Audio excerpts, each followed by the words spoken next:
Jadi Imam Syafi'i diperkenankan sholat di dalam surga. Karena dengan apa artinya perumpamaan? Hidangan di sini misalkan semua penuh, semua ada, tapi yang punya rumah nggak keluar. Ini orang ini ngundang prasmanan, orangnya nggak ada. Kira-kira enak nggak makannya? Mana yang tuan rumah, mana yang punya hidangan, mana yang punya ini? Ya tanya untuk mengucapkan tanda syukur terima kasih. Tapi yang rakus, oh mumpung orang ini keluar, bawa kantong kresek, diisi lagi semuanya, bawa pulang. Nah, ya kan? Tapi yang punya akhlak tadi, bagaimana saya mau makan, saya belum izin sama yang punya.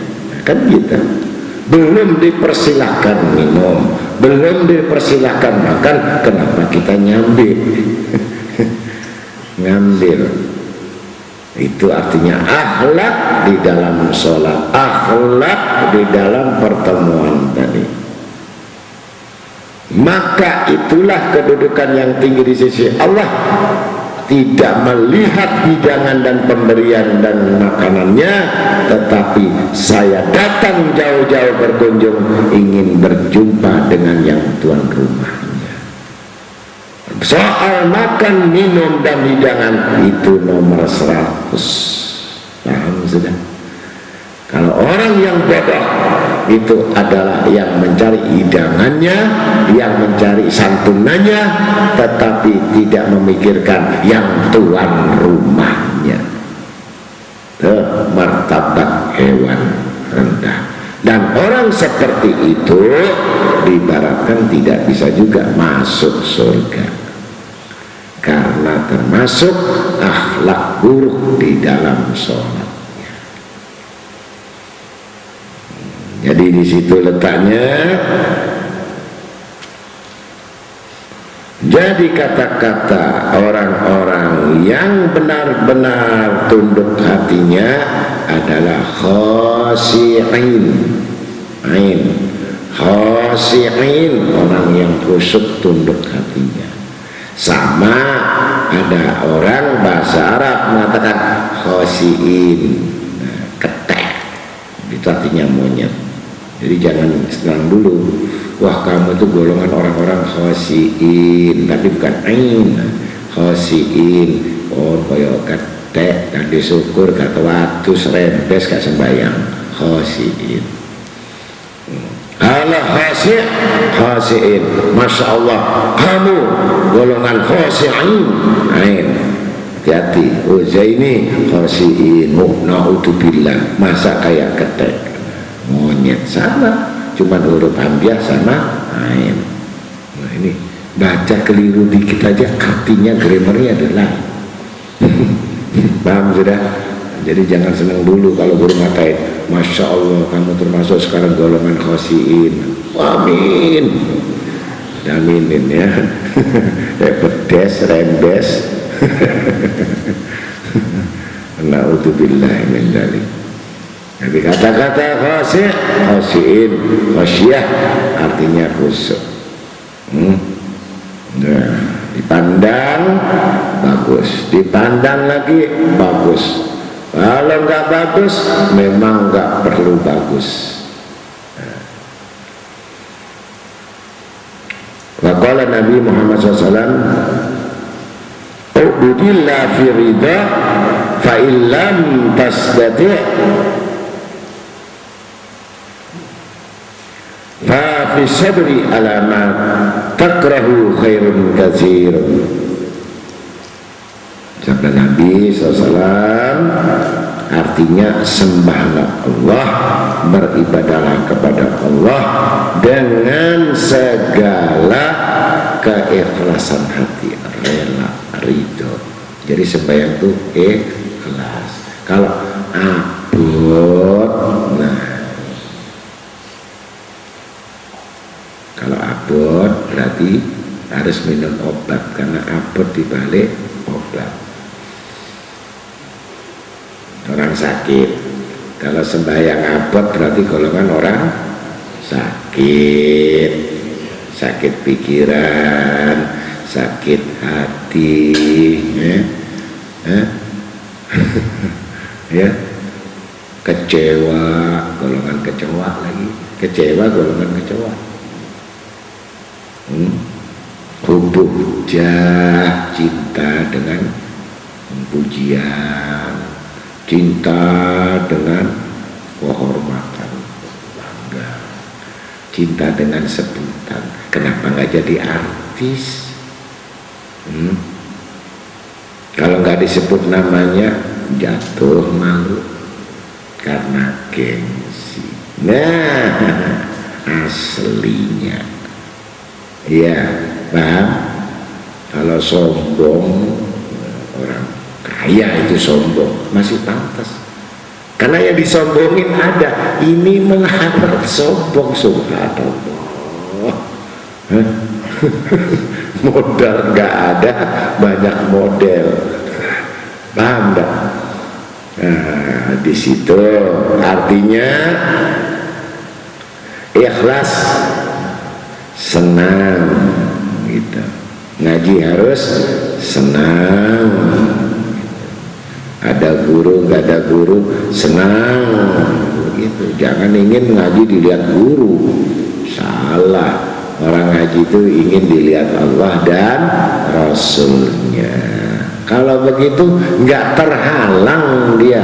Nah, latihannya cinta sama kuburan dulu, ziarah kubur dulu, terus cari kuburan, ziarah sana, terus ke kuburan.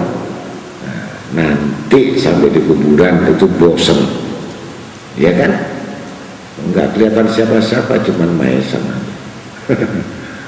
Nah, itu latihannya ke kuburan terus, seneng sama orang mati. Ngerti? Asal jangan minta mati, senang sama orang mati. Jangan senang sama orang-orang yang hidup, keliru. Latihan senang sama wali-wali yang mati. Nah, di situ nanti terasa enak. Dia ngaji tetap sunyi, uzlah, hatinya kosong. Rame, hatinya kosong. Dia senang, gitu, ya. Kalau habis supek lo pasar terus ngaji pasti resah. Kalau udah umek di dunia buat ngaji, gitu. Dan tidak akan berguna ilmu itu, karena tidak akan sampai di hatinya, karena dia sudah gelisah pada nasibnya. Jadi ilmu nggak ada gunanya kalau sudah sibuk urusan dunia. Akhirnya ngaji cuman syarat saja, syukur masih mau datang, ya, daripada nggak sama sekali. Jika engkau tidak sanggup, maka dengan cara bersabar di atas apa yang tiada engkau sukai itu. Disuruh sabar untuk beramal kebajikan itu.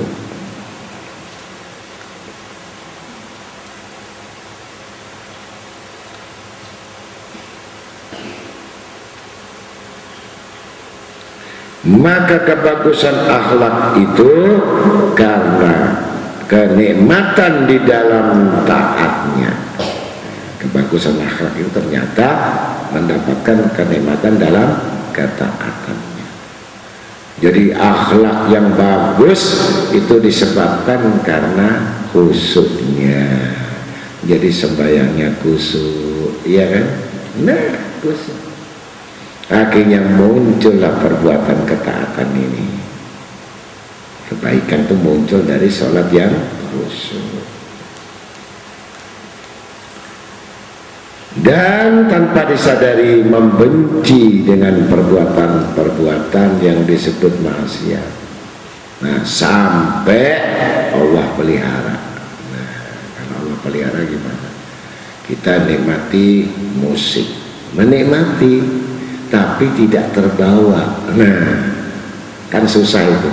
Ada orang senang musik ngikut terus amblas kan gitu.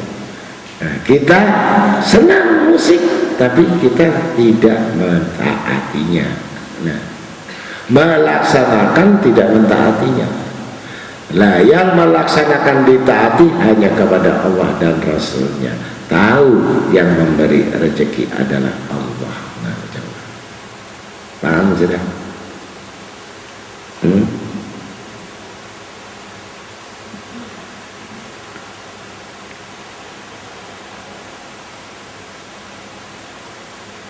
Dan orang yang selalu mengerjakan yang tidak menyia-nyiakan waktu dalam waktu yang lain, dari menuju waktu ke waktu yang lain, untung terus beruntung.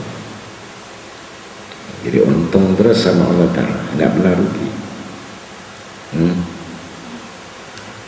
Benar. Jadi saya kepingin didengar sama Allah. Datang orang, nih kasih kebutuhan kamu. Nah, baru hati. Di mana ya kita bantu orang? Nah, datang. Selama media itu untuk Allah, pasti Allah bantu. Nggak tahu dari mana itu yang namanya orang takwa kepada Allah. Segala urusannya mudah, gampang kan? Jadi asal betul-betul dia takwa kepada Allah wa Rasul, takwa kepada ibadatnya, takwa disiplin pada waktunya, takwa di dalam ketaatannya, Allah pun lebih segera untuk mengabulkannya. Ijabah. Belum minta, belum minta. Yaj'alahu makhraja, akan kujadikan mereka urusannya mudah, enggak susah lagi. Katanya enggak masuk akal, masuk akal. Nah, kalau udah begitu bagaimana? Coba Allah Ta'ala bikin bulan, bintang, matahari, ada gantungannya enggak? Kira-kira talinya sebesar apa? Jalan gelinding nggak tubrukan. Kalau matahari tubrukan sama bulan gimana? Kalau bulan tubrukan sama bintang gimana? Masuk akal nggak? Kau pikirkan dengan bagaimana pengetahuan kamu mikirkan bulan, paling kamu nikmati sambil pacaran di pantai sunset. Oh sayangku, saksiku adalah bulan purnama ini. Tapi nggak lihat kebesaran Allah. Mari kita lihat sunset, matahari yang muncul akhirnya sunset ya. Sun itu apa? Hari Minggu, setan, Minggu setan, sunset. Set itu setan. Sun hari Minggu. Jadi yang nonton sunset berarti golongan. Kalau sembahyang nggak apa-apa, ini nggak sembahyang nunggu gini, pakai celana butut lagi, katanya model baru, jinnya segini, sobek semua, ya kan? Orang bambu aja mau pakai, kamu pakai, subhanallah. Bambu nggak pakai, kita pakai. Yang udah celana pendek, sobek-sobek lagi. Kata orang bambu itu, kamu kok lebih melarat sama saya sih daripada kamu. Nah, pinggir pantai, apalagi pengantin baru, istrinya ngajak, rugi kalau kamu nggak pergi sama saya. Padahal suaminya, masya Allah, tekun ibadah, digiring sama istrinya, kamu kalau nggak mau cerai saya. Kalau saya punya istri tak tempelin, powong. Iya, udah bagus-bagus diajak maksiat. Tapi di sini alhamdulillah ya, istri-istri kita tidak seperti itu, ya kan? Walaupun di sini sekarang gitu, nanti kalau pulang ya nggak tahu. Ya, tapi mudah-mudahan itu bagusnya akhlak yang mana sempurna, benci karena perbuatan-perbuatan yang keji, merasa tidak nyaman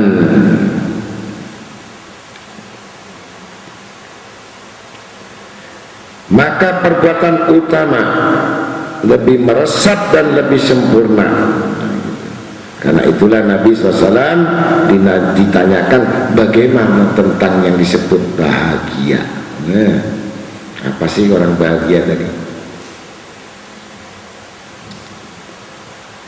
Wakala Nabi Muhammad SAW menjawab, Nabi bersabda, tulul umri fi ta'atillahi ta'ala wa khairin amali. Ya, kata Nabi SAW, panjang umur dalam mentaati kepada Allah Ta'ala dan berbuat baik di dalam amalnya. Nah, jadi diberikan panjang umur, selalu berbuat baik, begitu. Tapi nggak orang khusyuk, nggak bisa. Itu orang-orang yang khusyuk. Kalau orang yang bodoh itu pasti mencari, mengumbar hawa nafsunya. Itu orang bodoh. Kalau orang yang cerdik, orang yang khusyuk, dia mencari nilai pahala yang banyak di sisi Allah. Begitu kira-kira.